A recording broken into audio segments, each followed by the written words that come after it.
Hello everyone, and welcome back to Conquer the Frontier at the New Frontier.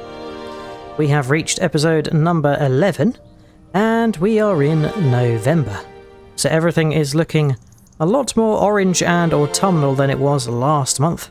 We really are into winter now, so the grass has gone brown, the trees are all orange, and we have some good news this morning because the sawmill we built last time has produced its first goods. That's right, we have a pallet of planks long and a pallet of normal planks here, but there is a lot more in there. We have got 2,000 litres of planks, another 1,200 litres of planks long, and 1,500 litres of wood beam. So yeah, we really are crunching through. But yes, we need to put some more wood in this sawmill to keep it operational. So that's the plan first of all this morning, and we are going to fill it by sourcing some trees from the patch that Nordic and I mowed up last time. And you might have guessed it, but we have sort of plotted that area for our next field, and as it's winter, Nordic and I need to keep ourselves busy, so a bit of expansion and field creation is probably the best thing that we can do, alongside some forestry and a few other bits. Right, let's empty the wood chips in here because the heating plant needs it to be topped up. Alright, that has emptied it, so we can drop that off. Right, I just better check actually that I have got my trusty axe. Yes, I have got my trusty axe, so that is good. We can hop back in the pickup and head over to the site. Nordic is grabbing the tractor and the winch so he can winch the trees that we cut down back to the sawmill. And yes, I think once we've cut down those trees, we're going to see if we can do a bit more mowing to add to our silage bunker, which has 2 peaks of grass in there. And we want to get that compacted and covered up today because, yeah, we're not going to be able to mow again. Well, I actually thought we weren't going to be able to mow this month, but we are going to give it a go, despite the grass being a rather murky brown colour. So let's head on in here, and yeah, we can get some trees cut down. These are the ones that we want to cut down, and yeah, we want to go all the way up to the road, so let's just pull up here, shall we? And yeah, wait for Nordic to arrive. Well, that was quick. Here he is. So we can get into cutting mode. I think I'm probably best off chopping this away. And yeah, we can get started. I'll be chopping and delimbing, and Nordic will be winching to the sawmill.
Okay, so we've cut down some trees, and now Nordic is winching the last of them over here. We seem to have a fairly full sawmill at the moment. I'm not sure how much wood is in there. It does seem to fill up quite quickly. Oh, only 8,000 litres. So yeah, we should be able to fit all of our lumber into here. And I've grabbed the windrower because Nordic's going to grab the mower and we're going to try and mow up the area where we've just cleared those trees down. It should be quite a sizable area, but not everywhere is good grass. So we'll only mow the good grass, but then we look to try and plough up that whole section. So it will probably become our largest field. Alright, let's wait for Nordic to return and he can then grab the mower. And here we go. Nordic has had a slow ride back. Sometimes the winching is a little bit slow because the logs are heavy. But that's all the logs brought back to the sawmill now. So Nordic's going to switch to the mower and we can get on with doing some mowing, windrowing, and then Nordic will do some forage wagoning. And the plan is we are going to go to the store to get a bucket so we can do some proper compacting and shuffling of the grass back into the bunker when we need to. He's got the mower, so we can follow him over there, trying not to wobble the windrower. It is being quite wobbly. I'm wondering if I've hitched it up correctly. Maybe I haven't. Because it seems to be doing a bit of a tango on the back here. How strange.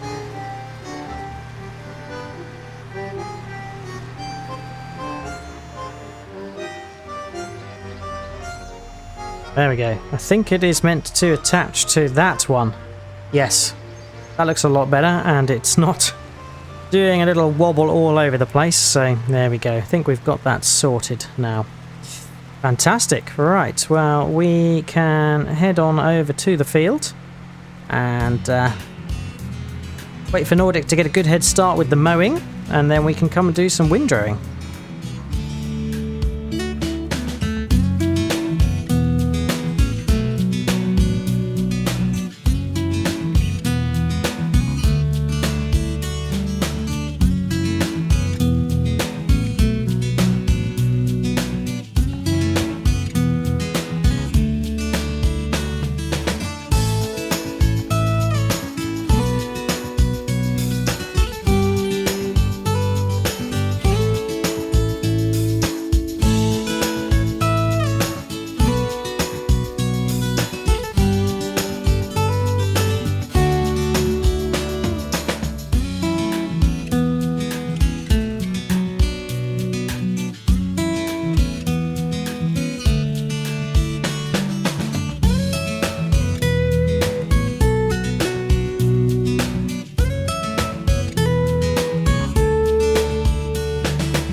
Okay, it's just struck midday and we have done the windrowing.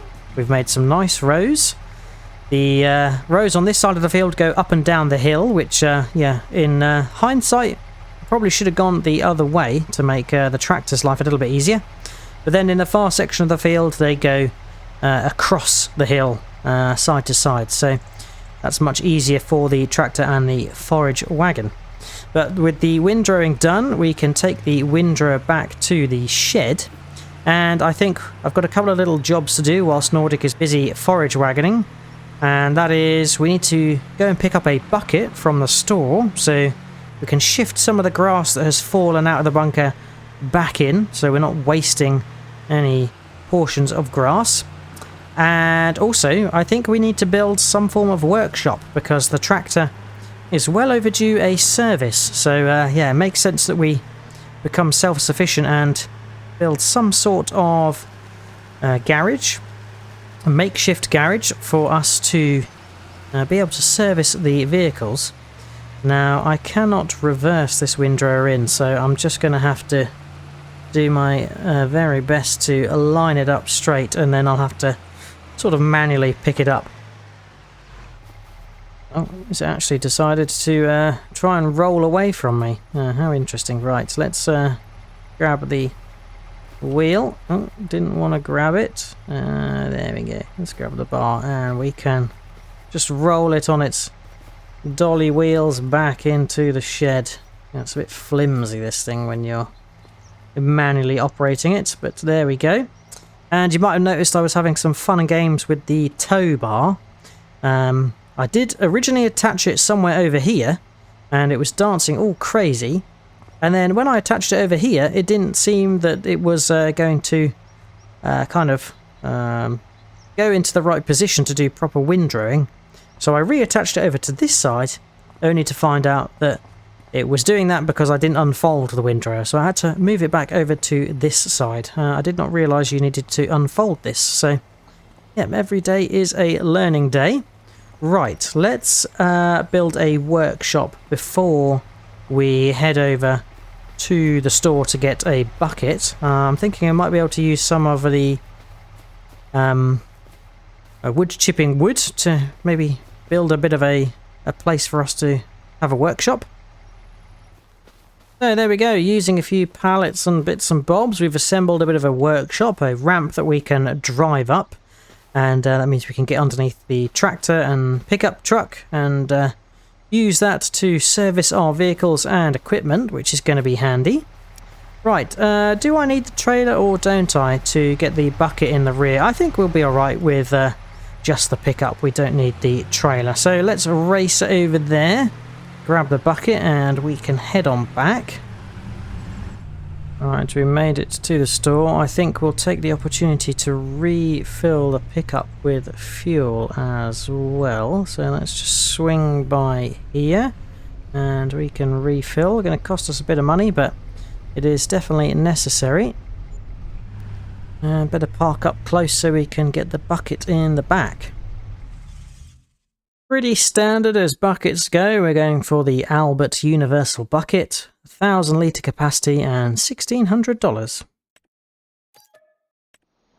Right, we've got that loaded in the back there, so we can strap it down, make sure it's not going to go anywhere, and fire up the old engine, close the back, and we can head back to Creekside Farm. Alright, here is Nordic. He's returning from doing the second forage wagon drop-off, I believe. But we can get the bucket parked up near the front loader, because we'll be needing that later. In fact, we can probably just leave it near the pile here. Wow, this is quite sizable. Definitely going to need the tractor to compact that. I don't think the pickup is going to do any damage on that. Right, that is dropped off where we need it to be. How much literage have we got in here? 96,715 litres. That is pretty good. I'd say we're sort of nearing capacity on this. Maybe 2/3 full. There's a good portion here where we could make a large pile, but probably another forage wagon load or two, and that would be full, plus the excess bits here that we need to shovel in. But of course we don't have 2 tractors at the moment, so we do need to wait for Nordic to finish to do that. Well, I think the only thing we can do really is come over and watch Nordic finish his job. Watch over him like we're some sort of site manager, supervisor. I don't think he's got too much left to finish. Yeah, only a few rows, so it won't be very long at all. And just like that, I think he is done, bar a couple of minor patches that have been missed, but yeah, it's pretty negligible on the volume of grass side of things. There he goes, look at that. A mighty forage wagon, and this forage wagon is pretty darn good, to be honest, for the price of it. Its only downfall is it does not have a handbrake, so yeah, it does tend to roll away if you're not too careful. But we'll follow Nordic in for the final drop-off, and then I think he'll be donning the front loader, the bucket, shoveling some of the bits that have fallen out back in, and then we can maybe do some joint compacting. Tractor first, because that's the heaviest, and then when it's looking a bit flatter, we can do the compacting together. So yeah, here we go. Reversing in for the drop-off. Crikey, that's looking pretty good. And we're over 100,000 litres. 113,016 to be exact. So yeah, I think Nordic's going to go drop that off, grab the front loader, grab the bucket, and we can get to compacting. Right, bucket is attached. I think Nordic has said we're going to swap in to do the compacting. We'll give it our best shot. We haven't got the rear weight, but yeah, that's not going to be too much of a problem. Wow, we really do need a service. Yeah, let's get the bucket lowered so we can do some grass pushing into there. There we go. I think that's all we needed to do, really. And oh yeah, we better shovel in and drop that off. So probably need to concentrate on this. Talking and using the front loader is not one of my skill sets.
Right, there we go.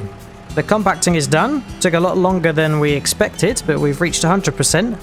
It was quite a challenge to make it so the grass was not going to fall out of the bunker, but Nordic is going to cover it up now, and you can see how many litres are in here. It is 97,969, so yeah, we've had a few bits fall out of the front and sides. We tried to tidy it up, but yeah, we will just have to deal with whatever is not covered and put that in the next batch. So yeah, there we go. Nordic has covered it up. So yeah, this whole front section here is just not going to ferment, but whatever is under here will do. So maybe we slightly over-filled this or didn't compact it well enough, but yeah, it is it's looking pretty good. Right, that is going to ferment away. Probably by December that will be ready. End of day December, I should say. But yeah, we're quite a way through the day. Obviously that did take a little bit longer than expected. So I think Nordic and I are going to change tactic. We're going to save the ploughing of where we just mowed till next month. It will give us something decent to do in December. But to just utilise a bit of the time that is left before the light fades, we're going to do some wood chipping. So let's grab our trusty wood chipper. There we go, and we can lift up this like so. I think the wood chipper needs to be lowered, which we will do. Oh, shouldn't have done that whilst Nordic was reversing, that was a bit silly. Oh, it looks like there's some wood chips left over. Well, let me just line up a bit better with Nordic. There we go. Switch it on, and then we can do a little batch of wood chipping.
Right, just park the pickup up. We've done a few loads of wood chips, 2 into the sawmill and 1 into the heating plant. Nordic has just got the tractor on the workshop mounts so we can do some servicing up. And yeah, it is well in need of it. The service light was flashing, so it is needed, most definitely. I think yeah, Nordic has given it a good once over, so I think that's probably up and running again now, which is really good. Very quick servicing job there, Nordic. So this workshop is going to be good for keeping our equipment well maintained. Probably have to add a fuel tank in the future, I'm sure, so we can readily refuel everything. But there we go. We're going to save the ploughing for the section that we mowed today until next time, but we'll welcome any ideas for a name for the new field to be. But that is it for today. I hope you have enjoyed watching. If you have, remember to drop a like and subscribe if you haven't already. Check out Nordic's channel for his perspective of today's session, and if you've got any tips, tricks or things you'd like us to do, feel free to leave a comment. All there's left to say is hope to see you again next time on Conquer the Frontier. Until then, catch you later. Cheers all. Bye bye.